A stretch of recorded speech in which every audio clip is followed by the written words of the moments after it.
Udah rajin, hidup udah irit, tiap hari makan mie, tapi masih belum bisa kaya juga. Mungkin sejumlah benda-benda ini berada di sekitaran kalian. Karena kabarnya benda-benda ini bisa mempengaruhi jalan rezeki kalian loh. Ya boleh percaya, boleh enggak sih. Berikut ini ada beberapa mitos benda penghalang rezeki. Sebelum lanjut videonya, bagi kalian yang belum subscribe, klik dulu tombol subscribe di bawah video ini. Mari kita bagi pengetahuan dan hal seru lainnya yang ada di dunia ini.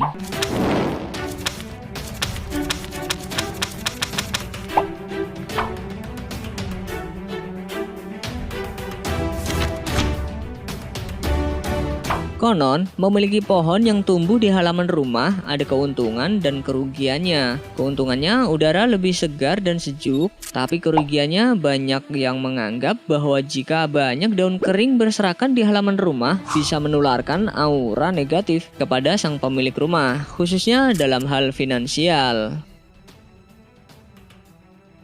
Bisa jadi nih, mungkin rezeki kalian masih seret karena ada daun kering di rumah. Makanya rajin-rajin bersihin rumah.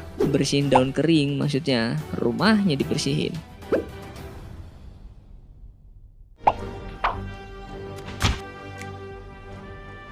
Siapa nih di antara kalian yang masih aja nyimpen cermin rusak dalam rumah? Kabarnya nih, jika cermin yang sudah rusak atau retak masih disimpan, bisa menarik energi negatif ke dalam rumah, sehingga bisa saja membawa kemiskinan bagi orang-orang yang berada di dalam rumah. Emang ada baiknya cermin rusak dibuang sih? Selain karena mitos itu, kan bahaya juga ya, nyimpen cermin retak.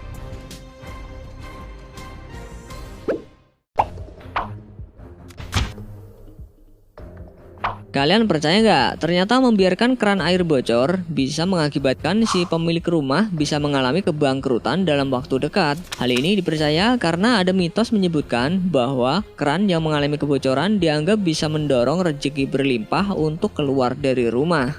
And you know it's the cold side. Mitos ini ada benernya juga sih, apalagi kalau keran air bocor dalam kurun waktu yang lama. Kira-kira berapa banyak biaya yang harus dikeluarin untuk ngebayar tagihan air atau listrik yang pasti bikin bengkak pengeluaran.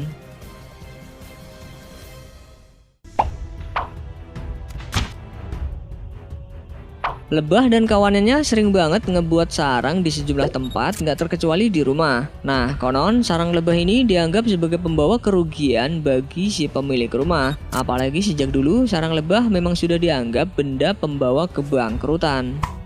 30 workers most, but now they're going off. Got my suit on, so.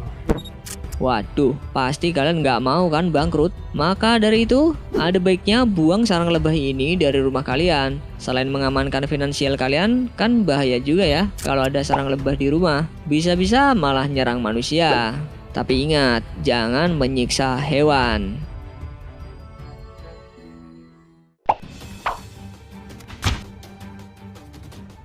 Siapa nih yang hobi miara merpati atau burung dara di rumah? Kalian tahu nggak kalau sarang merpati di rumah diyakini dapat menyebabkan ketidakstabilan dan bisa menyebabkan kemiskinan. Waduh, kalau kalian percaya itu, ya mungkin bisa pindahin sarang burung di tempat lain. Apalagi kan kalau dibiarin, sarang burung di rumah bisa nimbulkan bau nggak sedap.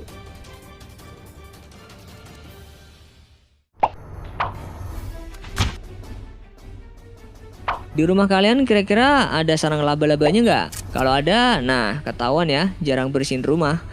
Tapi yang jadi masalahnya nih, selain terlihat kotor, sarang laba-laba di rumah dianggap sebagai tanda kejadian malang akan menimpa hidup kalian. Clean cobwebs in the basement. I found out. Duh, serem juga ya. Gak ada salahnya sih bersihin sarang laba-laba di dalam rumah.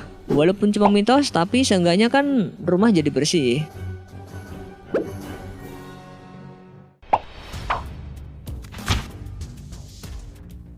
Jangan sampai ada hewan kelelawar bersarang di rumah kalian ya. Karena hidupnya yang liar dan terkesan kotor, hewan ini bisa membawa sejumlah penyakit yang bisa merugikan manusia. Selain itu, konon hewan kelelawar juga melambangkan kemiskinan dan kematian. Nah kan, nggak mau hal serem itu menimpa kalian kan? Makanya tutup semua pintu atau jendela setelah matahari terbenam, karena kelelawar lebih aktif pada malam hari.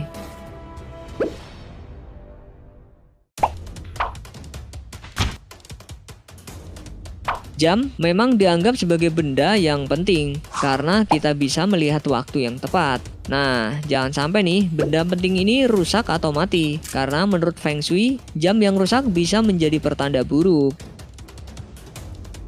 Mitos menyebutkan benda penanda waktu ini harus selalu berfungsi, karena jika dibiarkan mati bisa beresiko dengan kehidupan pemilik rumah yang juga bisa saja ikut berhenti. Serem juga ya. Lagi pula kalau jam mati kan kita nggak bisa tahu sinetron favorit kita udah tayang apa belum. Apalagi kalau sampai ketinggalan tukang bubur naik haji episode 500.000 kan. Buset dah.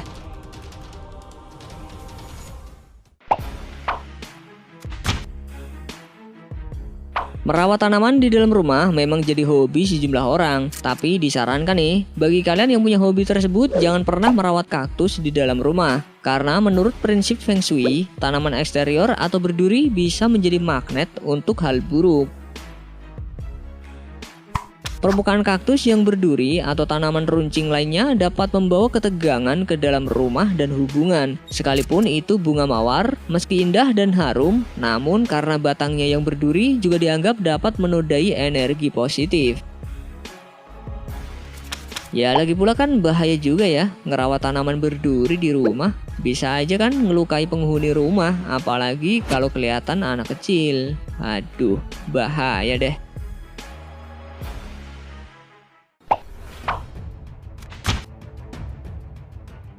Mimin yakin sih, setiap kali kalian ngeliat kursi goyang pasti bawaannya merinding. Wajar sih, karena menurut legenda Irlandia, kursi goyang yang kosong itu seperti simbol undangan terbuka bagi roh jahat untuk duduk. Apalagi kalau kursi goyang kosong bergerak sendiri. Wih, padahal sih cuma terkena tiupan angin doang ya. Tapi kalau kursi goyang nggak pernah dipakai, ya nggak ada salahnya sih dikasih ke orang yang lebih membutuhkan. Kan bisa jadi lebih manfaat.